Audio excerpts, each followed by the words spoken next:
I'm Chris Erdmann, and this is Made of More, the show where we go beyond business to uncover real stories that shape entrepreneurs, leaders, and change makers. Every Wednesday at 8 a.m. on KKNW, we explore the pivotal moments, the adversity faced, the risks taken, and the resilience found along the way. This isn't just about what people have built, it's about who they've become.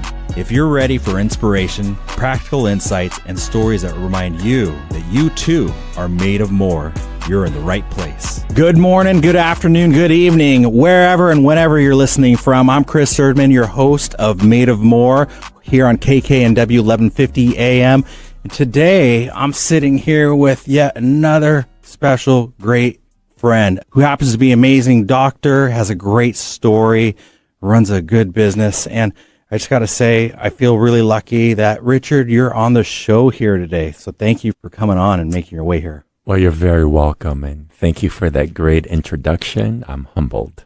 Well, I haven't said enough, but we're going to unravel who you are as a human and as that business machine that you are. I mean, you're just very inspirational, and I feel lucky that I get to interview you, and our listeners get to learn and experience Dr. Richard Way. Wow. Well, please stop with the accolades. No, keep going, actually. Keep going. I can keep going. So, Richard, I want to ask you a little bit about your business, and then we're going to go into you personally. So, sure. Yeah, so I have a clinic. It's called Care Medical Group. It's located in Bellingham, Washington, and it sees around 16,000 patients a year. It's a very robust clinic, and the way I designed the different silos within the clinic is that they actually feed off of each other. So, for example, I have an urgent care program that helps with my physical therapy clinic as well as my occupational medicine clinic. And then I also have sports medicine and primary care. So all of that kind of gives my clinic a one-stop shop under one roof. Full experience. Full experience. We have x-rays, we have blood draws, we have EKGs, we have pulmonary function tests, we have audio equipment, we have blood draws, we have everything that needs to get the diagnosis for the patient, all under one roof. So it's great. And not to mention an amazing staff. Oh my goodness. I could not be the clinic that my reputation has if I didn't have amazing staff. And yes, that's so important. It takes a good leader to hire like all those other great leaders inside of your clinic. Correct. So I hire for culture. I've learned this over the years that you could look good on paper, but if your persona is such that you cannot get along with my other staff members, it's not going to be a good fit. And so definitely I think one of the most important things when I look for is you hire for your culture. Sure. That's good. That's great wisdom right there. Something you only get from experience. That's correct. Yeah. Well, let's get into who you are. Tell me, how did you first get interested in medicine? Well, when I was in utero, in my mom's belly, she had put a tape recorder taped to her stomach. Wow. And in a really deep voice, I heard this guy's voice saying, "You will be a doctor." Wow. And then when I was born, she placed the same tape recorder under my crib, and all I heard was, "You will be a doctor." And then one day, my mom asked me, so Richard, what are you going to be when you grow up? I said, I don't know. I think I'm going to be a doctor. Wow. So how many years was this going on for? Oh, I don't think it was too long, but it was enough to make an impression for sure. Wow. Well, I mean, I could probably say this and you could say this is like a stereotypical Asian mom. Yeah, my mom was a tiger mom for sure. Loved us tremendously. Of course. But gave me a lot of discipline. You know, one story I'll tell about my mom is I was in third grade. I got a B in one of my classes, and she was so upset. She made me sit in the corner with my nose in the corner saying that, "Okay, son, you will never get another B ever again." Oh, man. And yeah, it worked. It did work. It worked. So you're a straight A student after that? I try to be. Yeah, maybe one or two Bs. Sure. That's about it, though. Yeah, but it wasn't a habit. It was not a habit, no. My mom would be disappointed. Wow, that's so cool that your mom was such a forward thinker like that and just already using technology to reinforce positive thoughts inside of you. Exactly. I have a lot to be thankful with my mom's direction in my life, for sure. So tell me a little bit more about your early years. What left a big impression of who Dr. Richard Way is? Because like when I think about you, not just as a friend, not just as a doctor, but you seem like you have great leadership skills that you exude. It doesn't seem like that you're forcing them. It seems like a lot of this stuff really comes naturally. And I just have to think a lot of this stuff came from your younger years of youth and some influences. Yeah, I mean, that's a great question. I think some of the big influences of my life is one being, an athlete, participating in a lot of sports, gives you a lot of confidence, but also martial arts. When I was younger, my dad got me involved in self-defense, and through that learning process, you obtain, at least I did, a lot of discipline, a lot of determination, a lot of confidence, and a lot of leadership abilities from that as well. And the process. Yes, the process is grueling. Yeah. We've been involved in some business transactions, and just getting to experience you, not just at your office, but in the business world, like to watch you naturally just say, pull out your pen and paper, and you're such a visual and forward thinker. I see you just jotting down these processes and like examining your thoughts, and then boom, give it a couple minutes and Dr. Richard Way knows what he wants. What you're kind to say that, but that's, through many years of experience, correct? The analogy would be I can walk into a patient's room and within 5 minutes make a diagnosis. Whereas when I was a student studying, it would take me probably 3 hours just to do a physical exam, and then another hour or two to, come up with a good treatment plan, an assessment plan. Whereas through experience and through wisdom gained, you can make the same diagnosis, the same physical exam in a very short amount of time. Sure. Honing in that craft. Exactly. Well, what was next? So you came from the womb, and you've already been listening to your future, what you're going to be. Then you had martial arts and sports. What came next? What leading up into maybe college or your early years of? Sure. I think one of the most important lessons I have learned in my life was actually from my father. He told me an old Aesop fable, and one day, brothers and sisters, I have 3 sisters and myself, so I just felt like I was ganged up on. Yeah. And I remember a moment where we were all bickering about what games to play. And my dad said, okay, that's enough. All of you into the backyard. And he had us pick up as many sticks as possible. Luckily, we had a willow tree, so there's a lot of sticks to pick up. And we each had a big pile, a bundle of sticks in front of us. And he said, well, take one stick and break it, and we did rather easily. And then he said, now pick up the whole bundle of sticks and see if you can break that. And as hard as we can try, we cannot break that bundle of sticks. And so what my father said then was, if you're by yourself, alone, you're easily broken, just like that single stick you guys broke. But if you're together as a family, with friends, with loved ones, with husband, wife, children, you're that bundle of stick. No one can break you. And that's been a good philosophy for me. I truly believe in that. Wow, your father sounds really wise too, just from that one lesson. Oh, well, thank you. Yeah, it was a great lesson. I loved it. And so tell me, are you the youngest, oldest? Where do you lie within your siblings? So I'm third born, the only son in the family, and so I was spoiled. Yeah. But I gladly accept it. Yeah. Okay, that's pretty amazing. So how's the relationship? Like, did anybody else become a doctor or? Well, so in my family, of the 3 sisters, 2 of them went into the health field. They became occupational therapists. And then the youngest was a maverick, and she went into business, and she's really successful now as well. So, Yeah, so two into medicine, and then the Maverick went into business, which is still a great area to practice in. Sure, absolutely. So thank you for sharing that. So what came next? So where do you want to start as far as your journey? Did you ever have a regular job, or did you just like go through school and knowing I'm just going straight into becoming a doctor? So, yeah, I dabbled in a few jobs. First job ever was at a restaurant, we'll just call it KFC. Yeah. Yeah. And oh my goodness, I was just not cut out to be that type of employee. And I had actually burned several trays of chicken.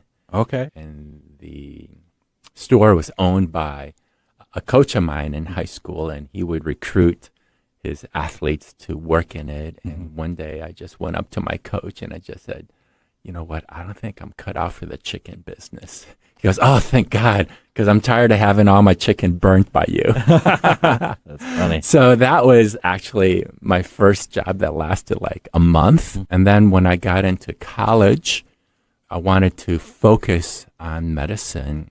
And so I got a job as a phlebotomist, which was great in a sense of connecting with the patients, learning a skill set of how to draw blood from very difficult veins that are, from patients that are hospitalized.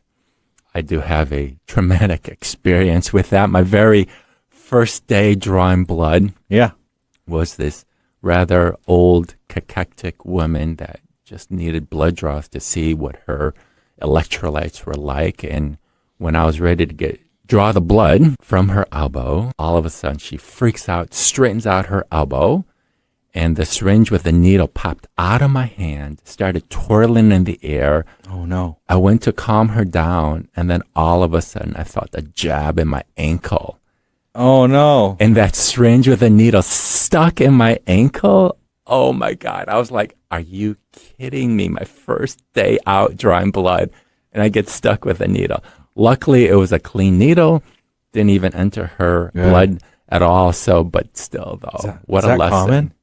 Hopefully not. Yeah. At least in my clinic, it's not. Yeah, good. That's all that matters, right? Exactly. Okay. And then, so from burning chicken to drawing blood. Yes. And then you grew up in, all this was taking place in, was it Chicago area? It was. It was in Chicago. Some interesting experiences in medical school. Wow. It's so much study and, 20 hours of study a day. That's dedication. Just, whew. And that ties back to martial arts. It gave me that discipline to persevere and overcome obstacles. And that was a big obstacle. It was not getting enough sleep, finding enough time to study as well. I did that for 4 years in med school.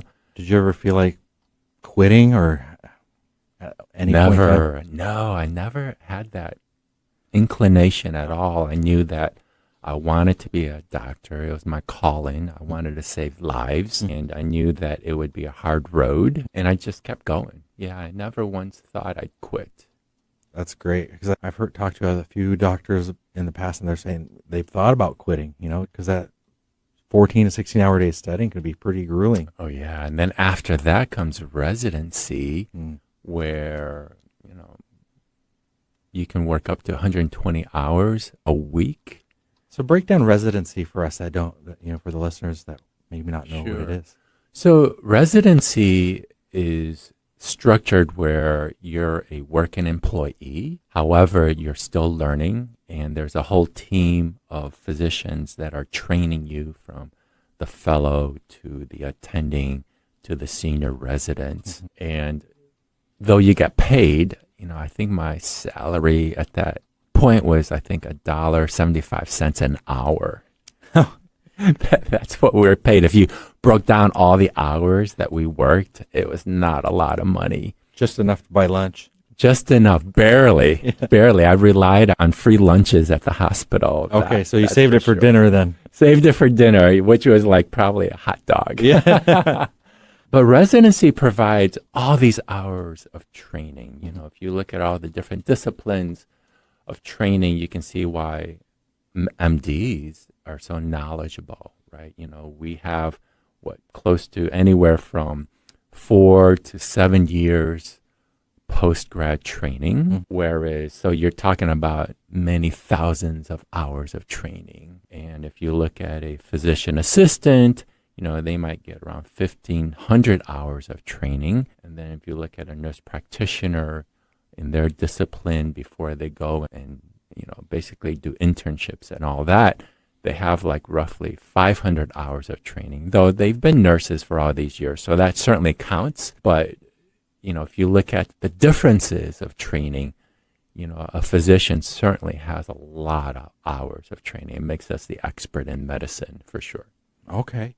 And then during this time, when did you discover what type of doctor that you wanted to be?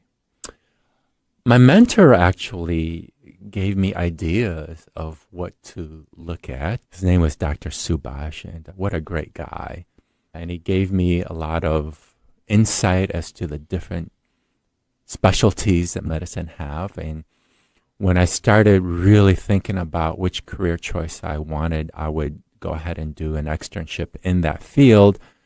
But then I would also ask, the physicians in their 50s, what do you still love what you do? When do you think you'll retire?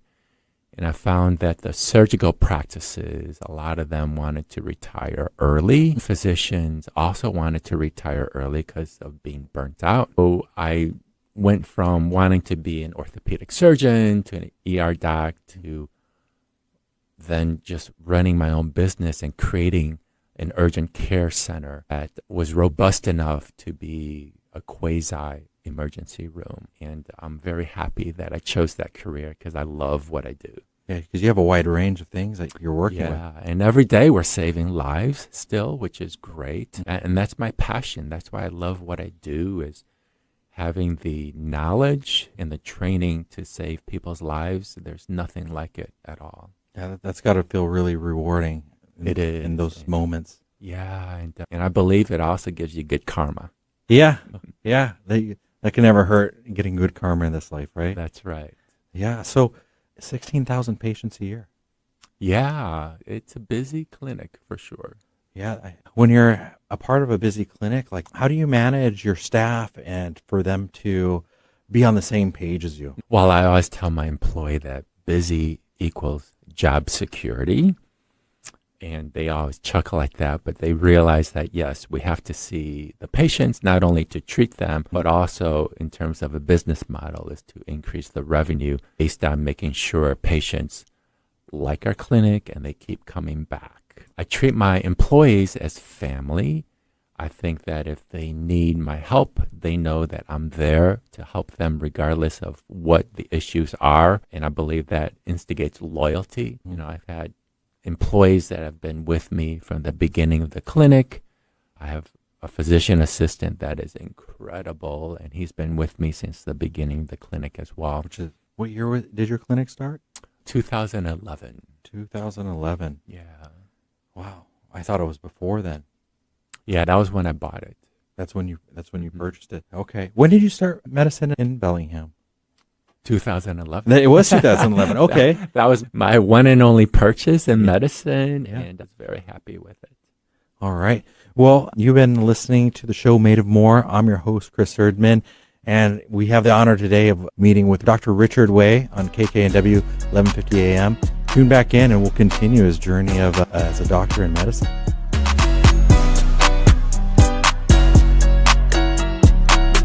Imagine home. The smell of coffee, the sound of a lawnmower, the sun's warmth on your face. Free to be yourself, surrounded by love that helps you grow. This is a place to call home. That's an American dream we all deserve. But in 50% of U.S. states, you could legally be denied housing if you are LGBTQ+. Get the facts and hear real stories at lovehasnolabels.com. Brought to you by Love Has No Labels and the Ad Council. Are you ready to discover remarkable stories of resilience and cultural connection? This is Diaspora, a show sharing the journeys of first-generation immigrants from the Indian subcontinent now building their lives in North America. Inspiring, insightful, and always engaging, Diaspora offers a unique perspective on the immigrant experience. Join me, Aditya Mehta, my guests, on the Diaspora Show every Wednesday at 2 p.m. right here on KKNW. Get inspired every hour right here on Alternative Talk 1150.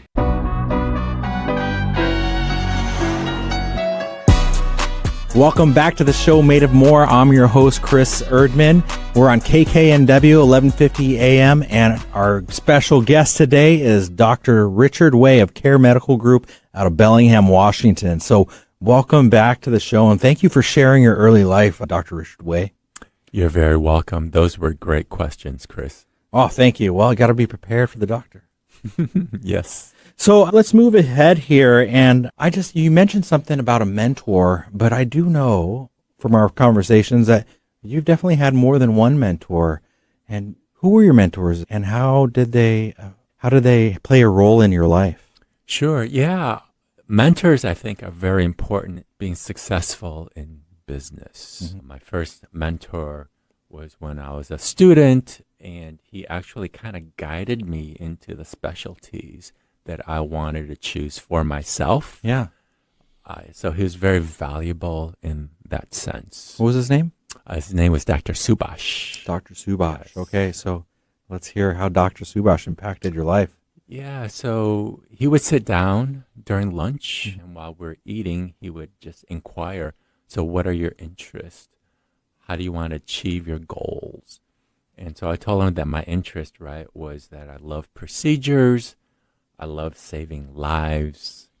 And he said, well, what kind of lifestyle do you want? And that was important. That was a question I never thought of, because you're focused on just being a physician and not really looking at the lifestyle that a physician can have. That's a great question. It was. And I told him that, I loved sports, I loved musicals and fine dining, and being able to balance a work-life schedule so that I wouldn't burn out. And through these conversations, he actually guided me from being an ER doctor or an orthopedic surgeon to being a specialist in urgent care and sports medicine. And as a result of that, I've become very successful. So that was one of my mentors.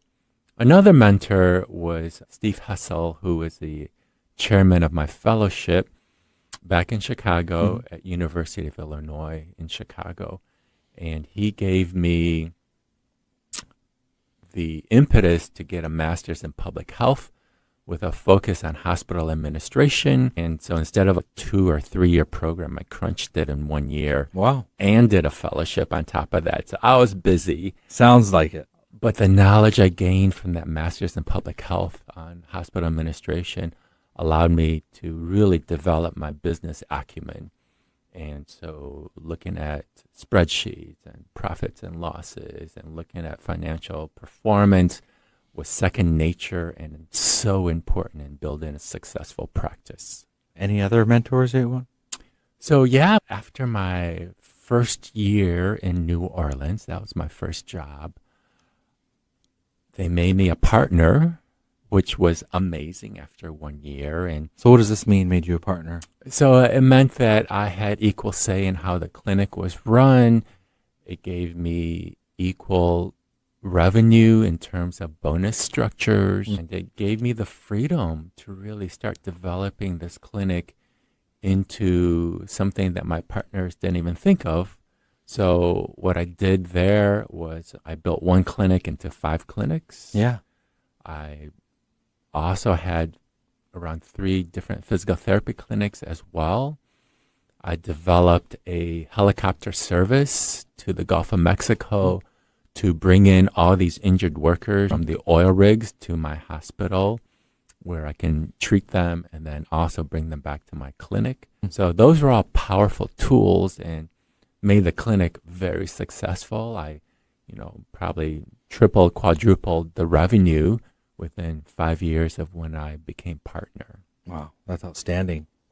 That was great. It was a great experience. Yeah, what a great experience. Sounds pretty wild, developing a helicopter program. Yeah, that was just by happenstance, being at the right place at the right time. You don't say that every day. That is true. That is true. But I had lunch with the CEO of the hospital one day, and he was looking for partners to develop this helicopter service for their walk-in clinic as well. And I said, well, I can certainly contribute to that because I had a lot of companies that were in the oil and gas business. Sure. Oh, wow. What about pivotal moments? Do you have a pivotal moment that stands out that changed your trajectory of your career and potentially personal life? Yes, I've had several. I would say the most profound was being in New Orleans and then going through Hurricane Katrina. That was humbling. That was devastating.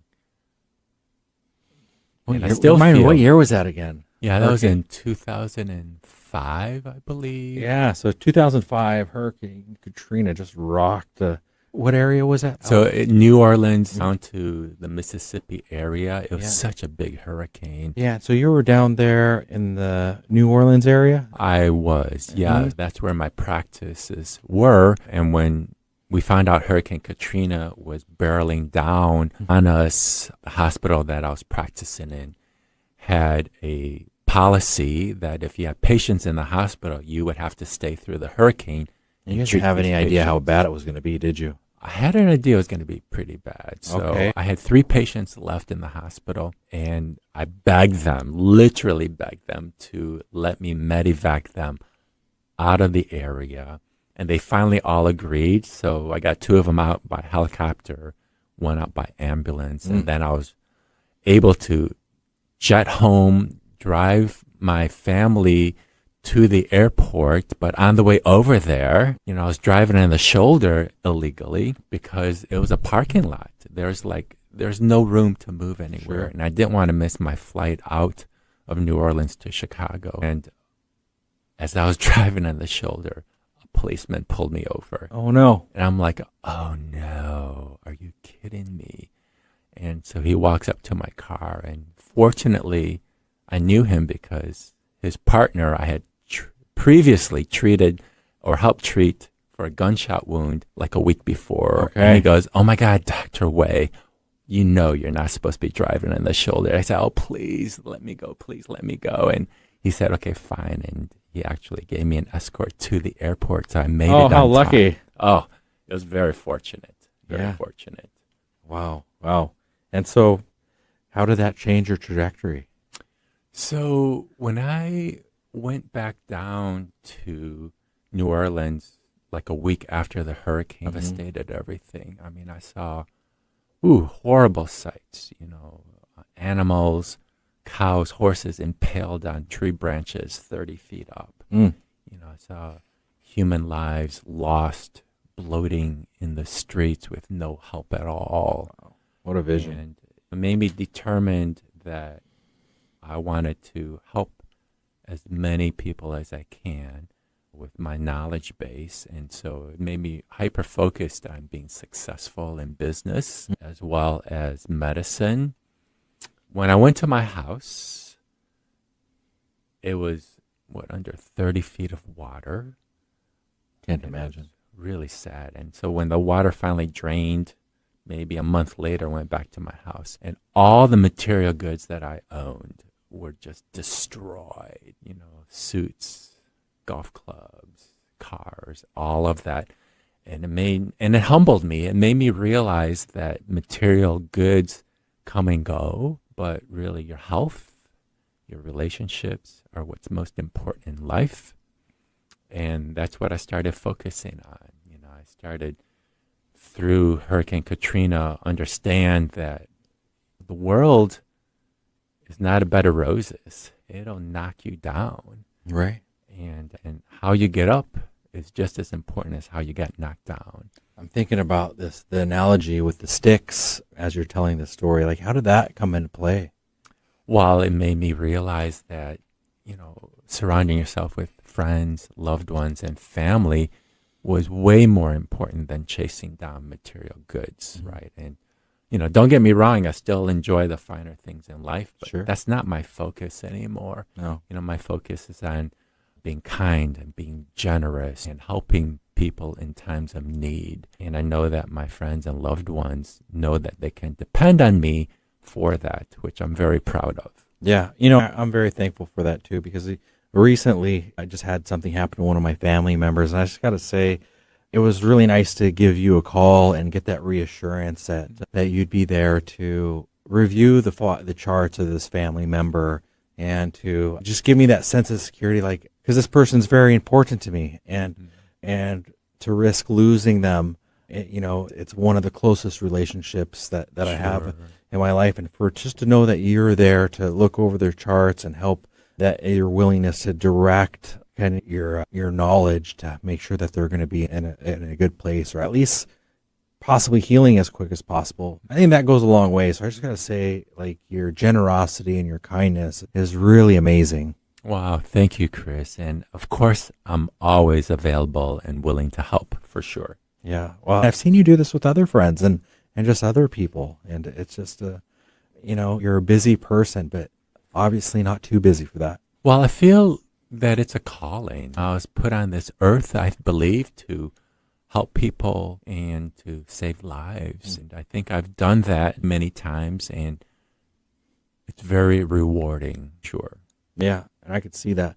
So the trajectory that it kind of changed, it sounds like it's really probably took something that was already instilled in you because the focus of health and family, but it sounds like it maybe got you laser focused and made you realize that is all we have.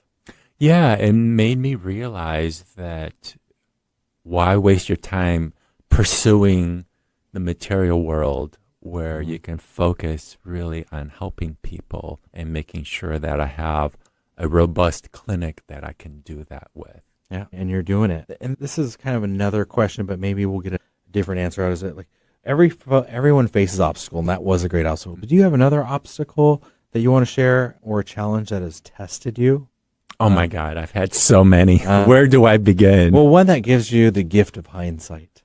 Okay, so medical school. Yeah. Right. The first big class that we had was anatomy, and you form a group, which I did. There's 4 of us, and you really bond over this, right? Because, you're dissecting a human body, and so there's a lot of reverence with that and respect. But halfway through the semester, the leader of our group pulled me aside and said, "Hey, we just had a breakfast meeting." I said, "Oh, how come I wasn't invited?" And he said, "Well, it was about you." And I said, "What about me?" And he said, "Well, your knowledge in anatomy is way more than what we have, and we feel that we're not learning as much because, you're doing all the dissecting."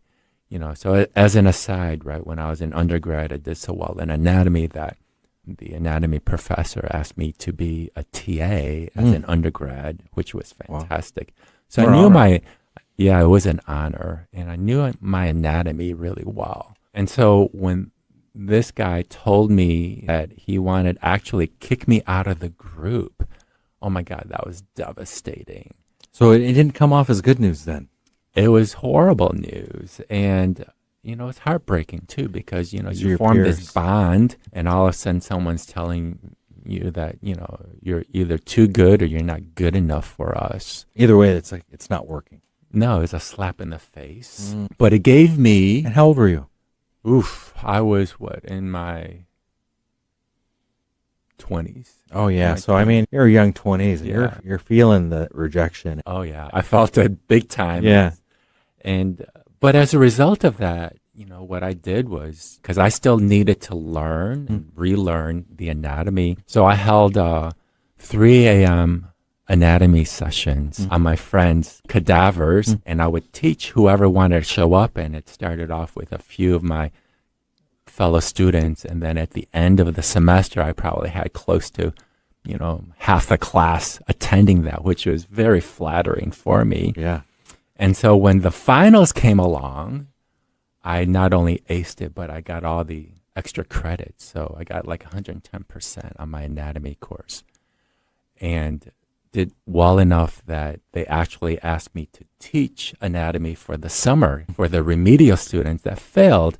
Well, then come and behold that the fellow who asked me to leave the anatomy group had failed. Oh, no. And he was to be a student in my summer class. Yeah. And he was so embarrassed that he switched school. He left our school. Oh, no.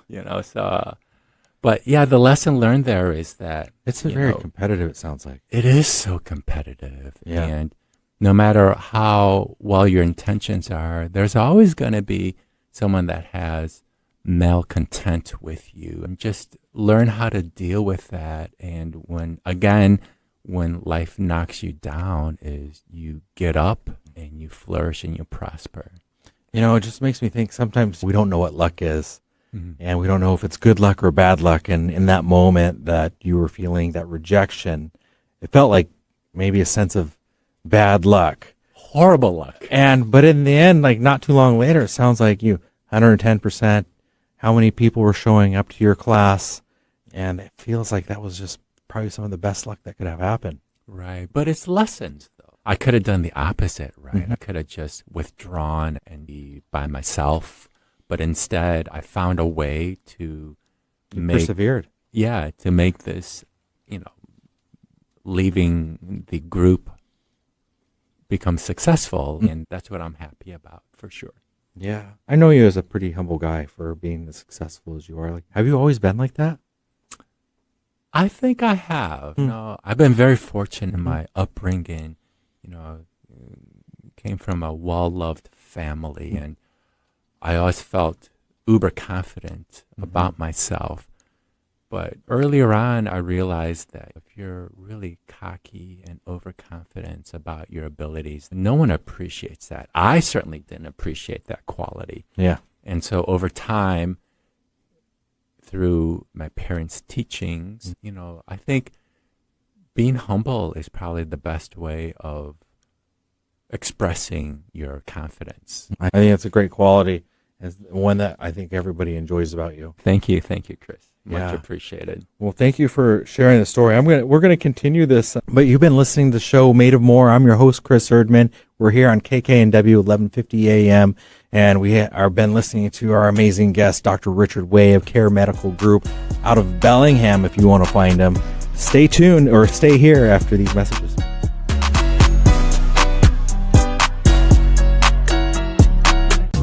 Here's the deal. We gotta set ourselves up. See, retirement is the long game. We gotta make moves and make them early. Set up goals. Don't worry about a setback. Just save up and stack up to reach them.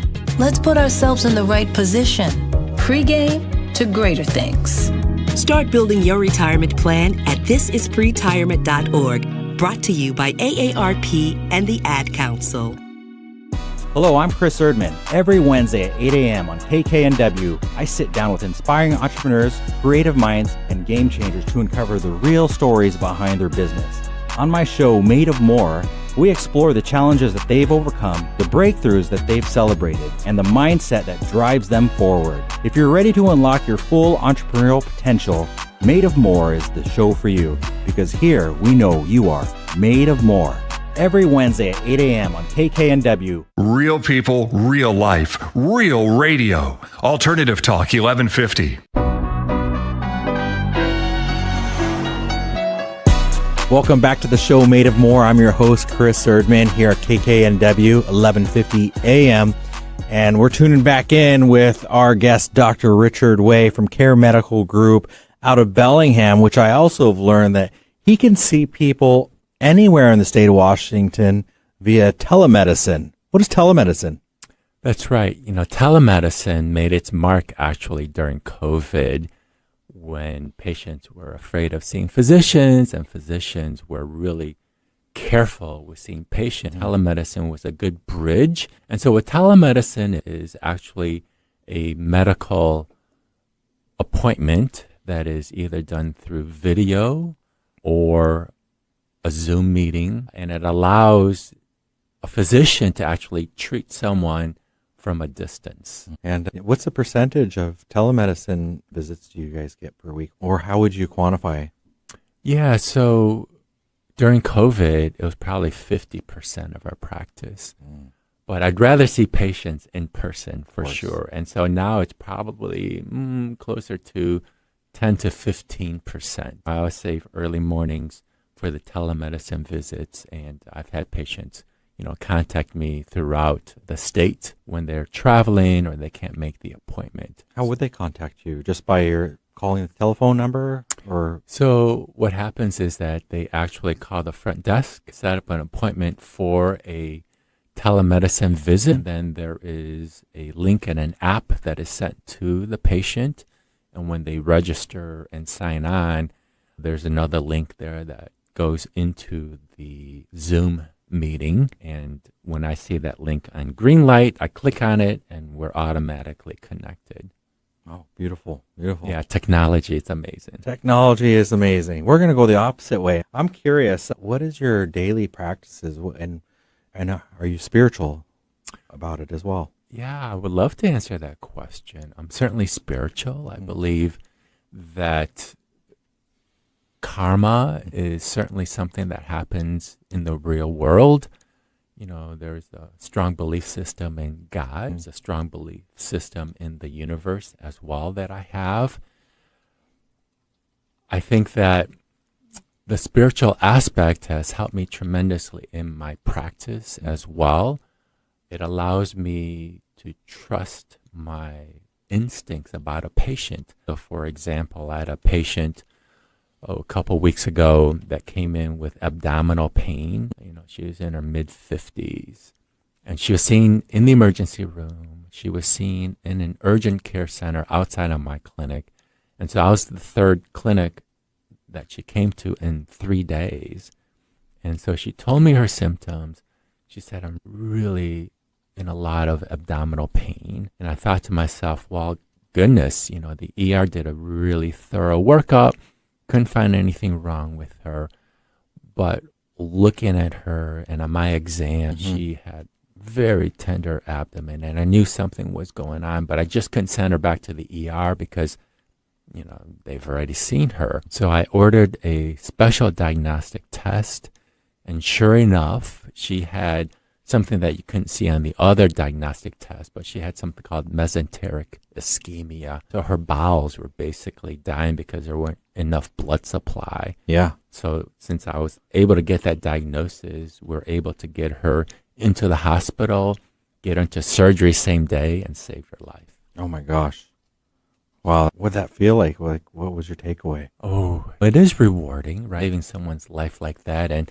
But knowing that the only reason that came about was, one, I trusted my gut instinct. Two, is that I was very thorough in getting the proper diagnostic imagings done. And that's what did it. Wow. Yeah. I don't think I've ever saved anybody's life, so I don't know what that's like. I think the closest thing that I've ever done to save somebody's life is the wind was blowing on the dock, and this little kid was about to go over, and I grabbed his arm so he wouldn't go into the water. Well, you saved a life. There we go. Yeah. But I don't know that it's just as rewarding as the way that you've done it. Well, there's a lot of examples of that are outside medicine, like in the real world. Like I was on a beach in the Caribbean one year, and I had my headphones set on, and I was just jamming to my music, and I see all these people rushing to the ocean side, and I take my headphone off, and I hear, "Is there a doctor around? Is there a doctor around?" And I thought to myself, oh my God, there's got to be a ton of doctors around. I'll let them take care of this, right? And as I'm looking, no one was volunteering. And I see this guy being pulled out of the ocean who's completely blue. And I thought, uh-oh, this guy's in trouble. So I rushed over there, and I didn't have a stethoscope. I didn't have a heart monitor. I didn't have any access to IV medications or fluids. And so I looked at the man, and I thought, okay, he is in trouble. He's still breathing. He still had a heart rate, but he was struggling. So I had to put my ear to his chest and use that as a stethoscope. And all I heard was all these wheezing. And it turned out that he had asthma, and that he, as he was swimming, started swallowing a lot of water. And so he was a near drowning victim as well. And so after doing a lot of, Heimlich maneuvers, trying to get the air out of the water out of his chest, he still was pretty blue. And I thought to myself, this guy's not going to make it. And so I got up and asked, the audience, really, does someone have epinephrine, an inhaler for asthma. And of course, a French guy comes up and goes, "Yes, I've got that for you." So I emptied the nebulizer into this guy's lung, and sure enough, he pinked up. He got air into his airway finally. Yeah. And then by that time, finally, the ambulance came like 40 minutes later. Wow. Yeah. Yeah. Wow. So that was a pretty interesting save. Sounds like a movie scene almost. I know, it's crazy. It's still in my memory banks. Yeah. Did you guys exchange numbers and like just stay in touch and buy you Well, gifts? the hotel was very generous. Yeah. And gave me a free meal and thanked me profusely for Oh, helping I out know the you don't even patients. expect anything like that, I but know. it's like, wow. Yeah, that good was for very them. cool. That was very Yeah, cool. good But for he them. was in the hospital. He was still in the hospital when I left. So, I did see him once in the hospital, but that was it. Wow. Yeah. Thanks for sharing that. Yeah. Wow. I feel like that was already the answer, but what does made of more mean to you? Great question. So, made of more, what I think about is, the world is not a bed of roses, right? I mean, it could be a horrible world out there and it'll knock you down. And I think made of more is the ability of picking yourself up every time you've been knocked down. You pick yourself up and you do better than what you were doing before, to the point where you finally get up, you stay up, you flourish, you prosper, and you give that spirit to the world as well. Thank you for sharing that. Yeah. The world is that place where it is going to knock us down. I think it's countless times I've been knocked down in my life. And you know what? You have to make that decision. I feel like there's no other option. Like, I have to pick myself up. Right. Yeah. Right. But there's so many people in the world that have been knocked down and unfortunately cannot get up. And I feel for them. So my message to people is, if you get knocked down, find that grit within yourself and that determination and that discipline to pick yourself up and to flourish and prosper. I think you can do it. Yeah. Thank you for saying that. You find your sticks, find your tribe.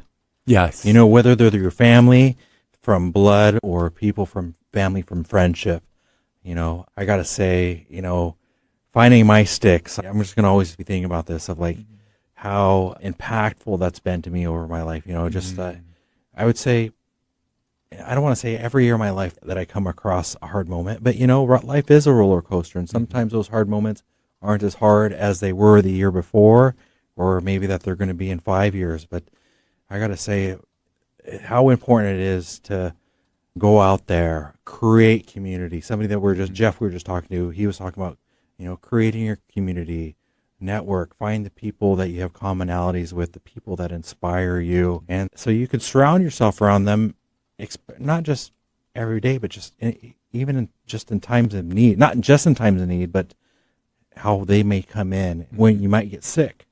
Yes. You might just need somebody to bring you soup or, absolutely give you a hug, or maybe it's a professional that you might know that might be able to help you with your taxes, or you might be able to help somebody with something. So, correct. And it's not all about being protected by the community. It's also about you being one of the sticks that's protecting and supporting somebody else. That's right. Yeah, that's a good tie-in to my earlier, Aesop fable. But that's what makes you invincible, is if you have people in your life, your loved ones, your family members, your friends, that can really be that bundle for you so that you're unbreakable.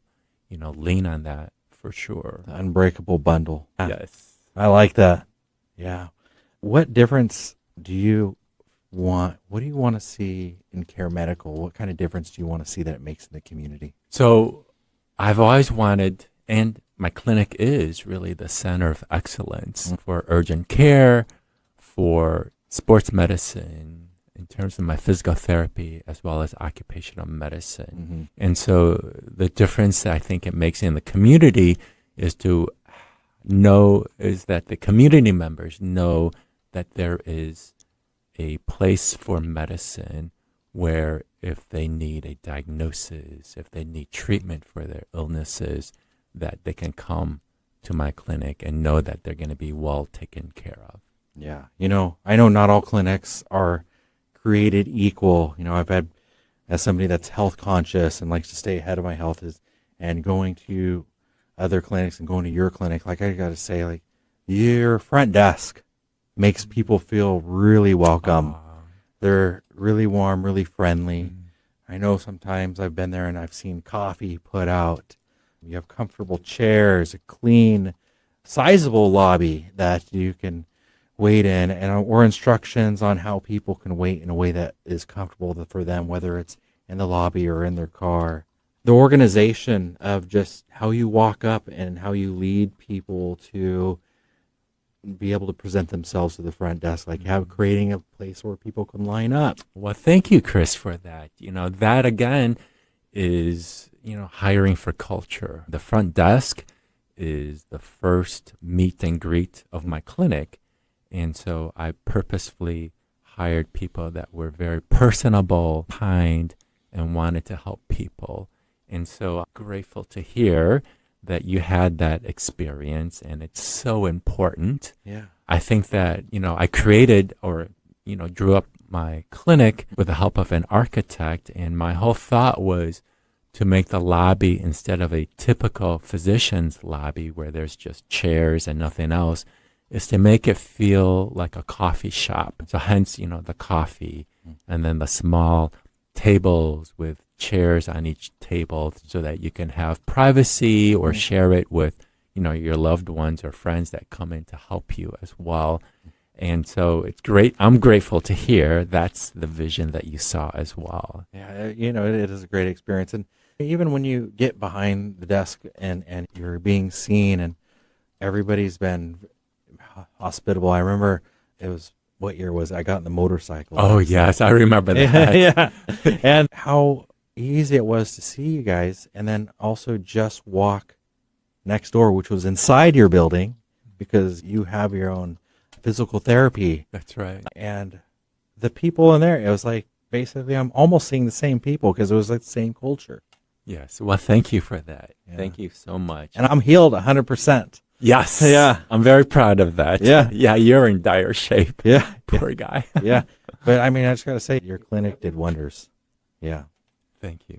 Thank you so much. Do you have any other advice for people that are at the beginning of growing a culture? Yes. Follow your passion. If you follow your passion, that culture comes in following that. So, for example, like my passion was saving lives, and I wanted to fill my clinic people that are focused on that. And so that's a culture that you develop. Wow. Follow your passion. So you're saying don't follow the money. Don't follow the money. Follow your passion. Follow your passion. Then the money will come. Wow. You're the second person to say that today. Both brilliant minds. You met Jeff outside. Yeah, in the great lobby. guy. Yeah. So follow your passion. Don't follow the money. No, you'll be miserable if you follow the money. Yeah. What about for people that don't have passion? Find it. Yeah. And how would you say find it? Because it sounds like, for me, I feel like you found it early on. How do you find your passion? So I think the way to find your passion is look at your values, right? There's a lot of ways of looking at what your values are. Pick the values that are most important, and then find something that follows your values, and then all of a sudden that becomes your passion. We're going to have more conversation about this later today. Sounds good. Yeah. Well, I just want to say, Richard, you drove all the way to Bellevue from Bellingham. Thank you so much for taking that time. You're very welcome. Today, and just allowing people to peek inside the mind and your life experience. A lot of little different nuggets in here that are going to resonate with different people that are going to be listening from all stages in life. So I appreciate it. Thank you for the opportunity, Chris. I enjoyed it. Thanks for tuning into this episode of Made of More on KKNW. Whether you're on the road, at the office, or listening from home, keep chasing what lights you up, keep building what matters, and never settle for less than the life you were made for. You are made of more. More purpose, more impact, more joy. Made of More is part of the Speaking Current network of shows and podcasts, all of which that are dedicated to inspiring listeners to build lives of meaning, connection, and value. You can find the Speaking Current network of shows, including Made of More, wherever you get your podcast. You can also find us on YouTube. Until next Wednesday at 8 a.m. on KKNW, I'm Chris Erdmann. Stay bold, stay inspired, and stay made of more.